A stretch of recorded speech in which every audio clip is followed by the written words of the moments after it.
Membahas masalah Palestina ini seperti membahas masalah siapa yang berhak mendapat warisan tanah. Masing-masing berpegang pada sertifikat yang dia bilang asli. Dan keributan yang ditimbulkan juga nggak main-main. Melibatkan banyak negara dan permainan politik yang tingkat tinggi. Konflik itu sudah sangat lama, menurut yang saya baca, sudah sejak tahun 1900-an. Konflik makin panas ketika puluhan ribu orang Yahudi yang mengungsi ke banyak negara akibat serangan Nazi atau kita kenal dengan peristiwa Holocaust bergelombang masuk ke wilayah Palestina. Mereka menamakan gerakan itu sebagai gerakan kembali ke Bukit Sion, tempat berkumpulnya para leluhur bangsa Israel. Dan kita mengenalnya dengan nama Zionisme. Dan para pengungsi yang kembali ke sana disebut sebagai Zionis. Yang perlu dicatat di sini, agama Yahudi itu beda dengan Zionis. Agama Yahudi ya agama kayak kita yang Islam, Kristen, dan lain-lain. Sedangkan Zionis adalah orang Yahudi yang kembali ke Bukit Sion. Jadi bedakan ya. Yang nggak paham bedanya, semua orang Yahudi dan semua agama Yahudi langsung disalahkan karena konflik ini. Ini sama dengan Islam dan Wahabi. Islam itu agama, sedangkan Wahabisme adalah gerakan politik untuk menguasai banyak negara Islam dengan mengusung paham salah seorang penganut Islam garis keras, yaitu Muhammad bin Abdul Wahab. Agama Yahudi tidak sama dengan Yahudi Zionis. Agama Islam juga tidak sama dengan Wahabis. Zionis dan Wahabis hanya satu kelompok dari agama masing-masing. Sebagai contoh, penduduk di Palestina itu bukan hanya Islam saja, juga ada Yahudinya. Mereka juga menentang pendudukan Israel ke Palestina. Dan salah satu kelompok pendeta Yahudi yang menentang pendudukan Israel itu bernama Neturei Karta. Para pendeta Yahudi di Neturei Karta menyebut apa yang dilakukan Israel adalah penjajahan dan keluar dari agama Yahudi yang cinta perdamaian. Sudah mulai rumit kan? Kenapa pendeta Yahudi di Neturei Karta menyebutnya sebagai penjajahan? Karena puluhan ribu orang Yahudi yang dulu terpencar di banyak negara akibat mengungsi karena menghindar dari Nazi, itu mulai mematok-matok tanah yang sudah dihuni selama puluhan tahun oleh orang-orang di Palestina. Ini yang disebut agresi. Orang-orang Israel merebut tanah dengan kekerasan dan mengusir orang-orang yang tinggal di sana. Nah, karena merasa diusir-usir inilah timbul gerakan perlawanan dari mereka yang terusir. Apalagi sesudah Israel kemudian memproklamirkan berdirinya negara Israel tahun 1948. Perlawanan pun makin menjadi-jadi karena itu berarti pengusiran dan perampasan tanah mereka menjadi legal. Jadi yang perlu dicatat di sini, masalah konflik Palestina dan Israel nggak ada hubungannya dengan agama. Ini masalah perebutan tanah akibat saling merasa punya sertifikat. Dan yang bikin tambah rumit adalah masing-masing dari mereka yang merasa punya tanah, baik Palestina juga Israel, membangun propaganda sendiri-sendiri berdasarkan kepentingan mereka. Israel membangun propaganda kalau mereka adalah orang baik. Padahal jejak dananya mengalir ke banyak kerusuhan di Timur Tengah untuk mengamankan wilayahnya.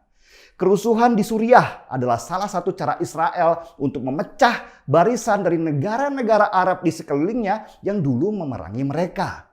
Suriah di bawah Bashar Assad adalah pendukung utama Palestina. Makanya harus direbut dan dihancurkan supaya nggak ada lagi musuh utama di dekat mereka.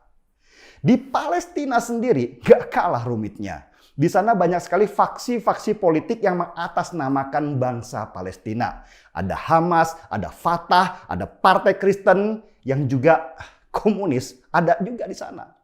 Mirip di negara kita lah, masing-masing partai mengatasnamakan Indonesia, tapi sebenarnya mereka sedang berjuang secara pribadi untuk mendapatkan manfaat atas nama itu. Apakah mereka bersatu untuk membebaskan Palestina? Enggak juga. Hamas dan Fatah bentrok sendiri karena merasa mereka punya otoritas masing-masing sebagai pembela Palestina. Udah puyeng kan? Nah, konflik Israel-Palestina ini juga dimanfaatkan banget oleh banyak pemimpin negara di Timur Tengah untuk menaikkan popularitas politiknya di negaranya. Sebagai contoh, Turki dengan Erdogannya yang selalu menarasikan kalau perang Palestina-Israel adalah perang agama. Dia terus mengajak banyak negara untuk memerangi Israel. Padahal di lain sisi nilai perdagangan antara Israel dan Turki terus naik. Lucu ya, di depan seolah musuhan, di belakang mereka berpelukan mesra. Arab Saudi juga sama. Mereka ribut mulu tentang Israel, tapi di belakang mereka kerjasama. Lagian aneh juga kalau Saudi mengutuk Israel tapi melakukan penjajahan yang sama di Yaman. Korban bom Saudi di Yaman sama banyaknya dengan korban konflik Israel dan Palestina. Kalau Amerika pasti dukung Israel lah, karena Amerika sebenarnya adalah Israel. Di sana dikenal dengan nama lobi-lobi Yahudi, yang berarti tidak mungkin seseorang menjadi presiden Amerika kalau nggak ada restu dari pengusaha Yahudi yang memegang ekonomi dan politik di negara itu. Lewat Amerika lah Israel mengontrol banyak negara di Timur Tengah supaya nggak menyerang Israel. Pangkalan-pangkalan militer Amerika di sana ditempatkan untuk mengontrol situasi.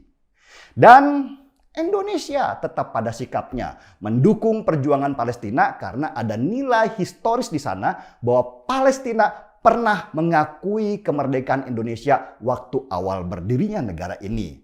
Itu sebuah sikap dari seorang teman lama. Meski begitu, Indonesia tetap tidak setuju kalau konflik ini harus selalu dengan kekerasan karena korban yang sebenarnya adalah rakyat sipil. Narasi kalau masalah Israel dan Palestina ini adalah perang agama memang didesain oleh mereka yang punya kepentingan di sana. Peristiwa penyerbuan di Masjid Al-Aqsa juga didahului dengan pelemparan batu dari dalam masjid. Lah, kok ada batu di dalam masjid? Ini mau ibadah atau mau lempar-lemparan? Miriplah modelnya dengan di negeri kita. Waktu ada ambulans bawa batu untuk lempar-lemparan. Sesudah lempar-lempar batu yang akhirnya korbannya dari jemaah masjid dan polisi Israel, baru dibangun seruan kalau ini perang agama, perang antara Islam dan Yahudi.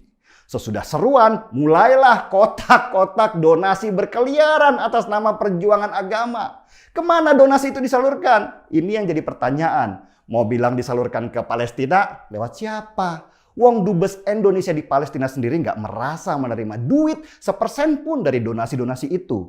Lalu kemana? Disalurkan ke organisasi radikal yang juga ada di Palestina? Atau dikantongi sendiri atas nama perjuangan mereka? Ruwet kan?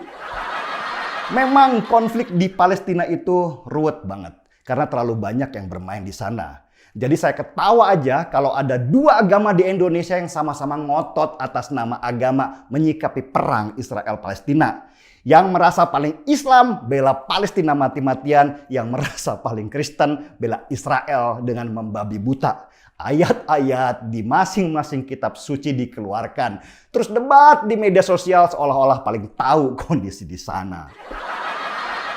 Saya hanya berdoa supaya masyarakat sipil di Palestina, juga di Yaman, juga di Suriah diselamatkan oleh Tuhan. Karena merekalah korban sebenar-benarnya.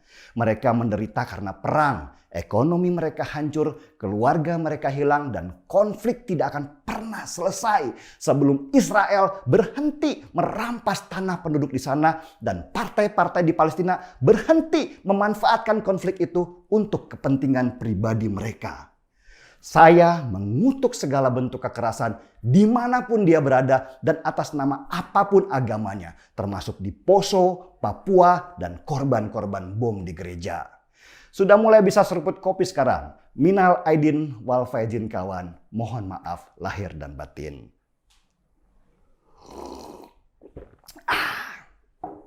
Markibong, mari kita bongkar semua. Saya Denny Siregar, kita di acara Timeline.